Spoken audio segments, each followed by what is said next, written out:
previously we looked at curves in space, which were a function that input one variable, say time, and then output a vector, x of t, y of t, z of t, for example.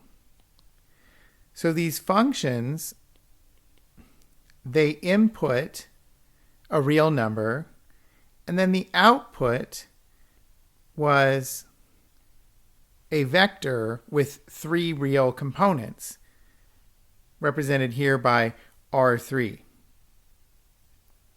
Now, we would like to look at functions that input multiple variables, say x, y, and z, and then output a real number. Call it, say, k.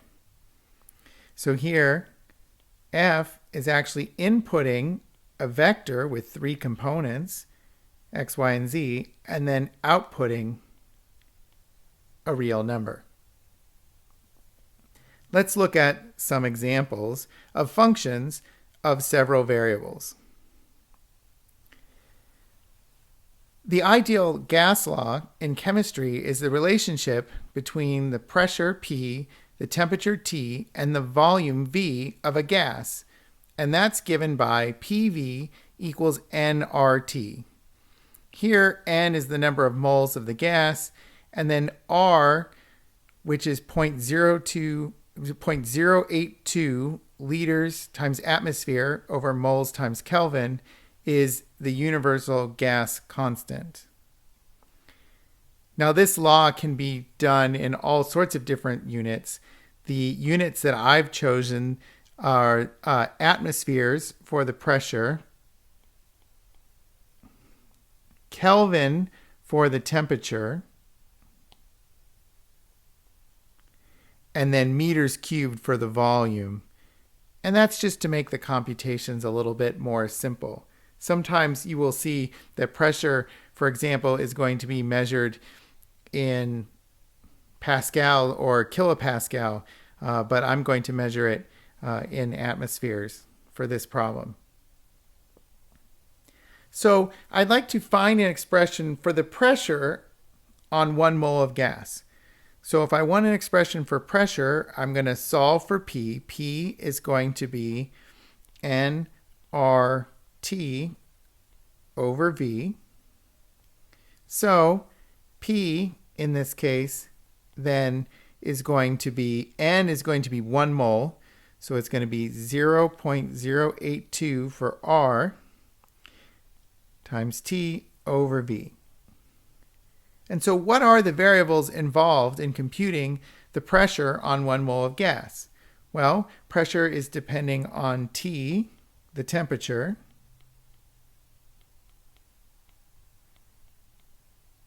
that's in Kelvin, and then it also depends on the volume of the gas. That volume is measured in cubic meters. So here, to compute pressure, we need to know two things. We need to know the temperature, and we need to know the volume of the gas. And that will give us the pressure on the gas. So for example, let's find what is P of 312.3. So P in that case is going to equal, it's 0.082 times 300, and then I'm going to divide by 12.3. So I'm going to assume that here P is a function of temperature first and then volume.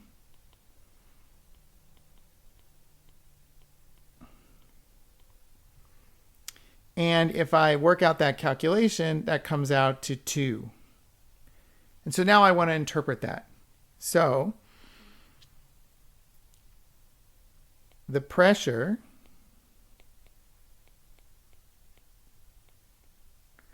on 1 mole of gas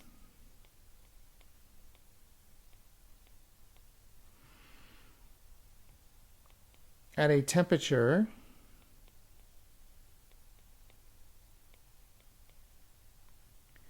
of 300 Kelvin with a volume of 12.3 cubic meters is 2 atmospheres. And so you can see that once I've specified in this case the temperature, 300 Kelvin, and then the volume, 12.3 meters cubed, I can then find the pressure. Of course, because there's this relationship between pressure, volume, and temperature, I could solve for one of the other quantities. For example, I could think of temperature as being a function of, say, pressure and volume. Okay, in this case, temperature would be pressure times volume over nR. And then if I specify the pressure on that gas and then the volume, that would, of course, give me the temperature. Or, in a similar manner, I could find volume, right, which is going to be a function of pressure and temperature. And so if I specify the pressure and the temperature, then I can use the expression that volume is equal to nRT divided by P, and that, of course, will give me the volume once I've specified pressure and temperature. So you can see I can form all sorts of functions of multiple variables out of this expression for the ideal gas law. Other examples of functions of several variables come from economics. So I want to look at what's called the Douglas-Cobb production function. And in this case, we'll let L be the cost of labor, and then K is the capital investment that is used for materials and infrastructure. And then the production of a particular item can be modeled by the function P of LK is some constant, we'll call it C, times L to the A times K to the 1 minus A. So for example, the production of widgets in millions is given by P of LK equals L to the 0.3, K to the 0.7, where L and K are, say, given in millions of dollars. And we want to interpret the statement P of 10, 5 equals 6.156. So this function is supposed to give us the production of a widget, and widget is just a term in economics that they use to specify some product that's in high demand, whatever the latest, greatest new devices that people want to get. Maybe it's a new phone or something like that. They call that a widget in economics. And so this will be some product that's in high demand. And we want to know what is the production if we put a certain amount of money into the labor costs and a certain amount of money into the capital investment costs. And so I want to interpret the statement P of 10.5 is 6.156. And so that says, let's see, given, in this case, $10 million in labor costs,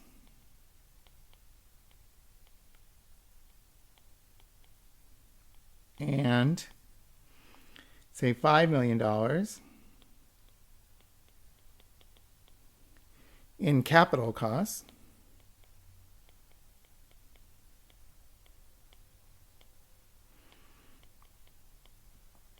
the production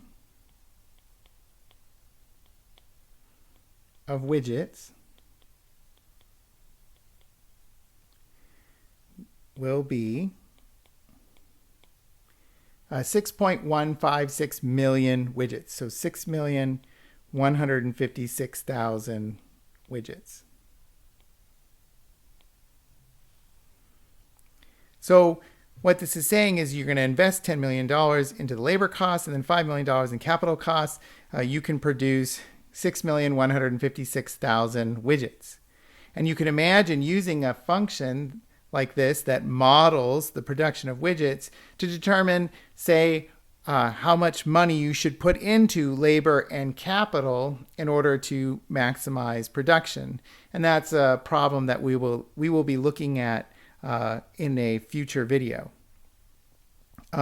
Just so that you don't think that this function comes from nowhere, in fact, this function was introduced by Cobb and Douglas in 1928, and they were able to use a specific function, P of Lk equals 1.01, L to the 0.75, K to the 0.25, to approximate the production of the U.S. economy between 1899 and 1928. And so this is a very famous economic model that was produced in the early 1900s.